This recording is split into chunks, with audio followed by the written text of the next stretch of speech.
Je me nomme Claudette Gleason et je suis la conseillère scolaire pour le Conseil scolaire district catholique des Aurores boréales depuis 1998. Je suis maintenant la vice-présidente du Conseil scolaire. L'AFNO, il y a plusieurs années, en 1977, a approché le Conseil catholique anglophone pour ouvrir des classes pour les jeunes qui parlaient seulement le français ou qui parlaient le français. L'AFNO, leur rôle, vraiment, c'était la politique. Alors, eux autres ont fait le démarrage pour consulter le Conseil anglophone. Le Conseil anglophone était d'accord que c'était une bonne idée. Alors, de là, un comité a été créé avec l'appui de l'AFNO pour vraiment sonder, demander aux parents francophones s'il y avait un intérêt d'envoyer leurs enfants à l'école française. Dans une période de 2 semaines, on a eu confirmation de 74 élèves qui étaient intéressés à s'inscrire. Alors, le Conseil anglophone a dit absolument, c'est une bonne idée, mais ils doivent suivre 3 critères. Un parent devait parler le français, un parent devait avoir l'historique d'être francophone, et finalement, il fallait qu'ils soient des contribuables au Conseil catholique. En 1978, l'école a ouvert leurs portes pour la première fois, l'école française. 3 classes ont été créées dans un milieu anglophone, mais au moins il y avait 3 classes francophones.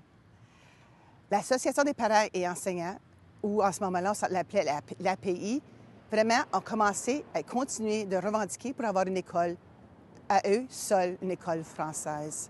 Ça serait commencé dans les années 80. Mais finalement, en 1987, nous avons été accordés notre propre école à cause des effectifs augmentés jusqu'à 248 ou 250 élèves. Alors, à ce moment-là, l'école était renommée Franco-supérieure, comme vous la connaissez maintenant. En 97 et 98, le ministère de l'Éducation a restructuré les conseils scolaires et cela a bénéficié les francophones à cause que 12 conseils francophones ont été créés en 98, 4 publics et 8 catholiques. Et comme vous voyez ici, le Conseil scolaire du district catholique des Aurores boréales a été créé en 98. Ça nous a donné tellement d'ampleur et de pouvoir à cause du fait que maintenant, on était le plus gros employeur du nord-ouest de l'Ontario.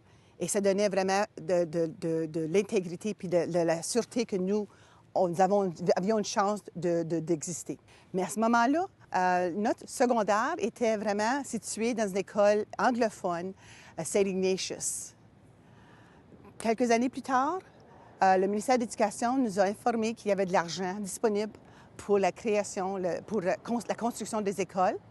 Alors, parce que nous étions prêtes, on a fait demande et nous a été accordé de l'argent pour créer ce que vous voyez en arrière de moi, l'école secondaire de la Vérandrie, ainsi que le siège social de les Aurores boréales. Nous avons eu un comité qui était composé de la communauté, des parents de l'école, des membres du personnel, ainsi que les experts en construction pour voir ce que vous voyez ici aujourd'hui.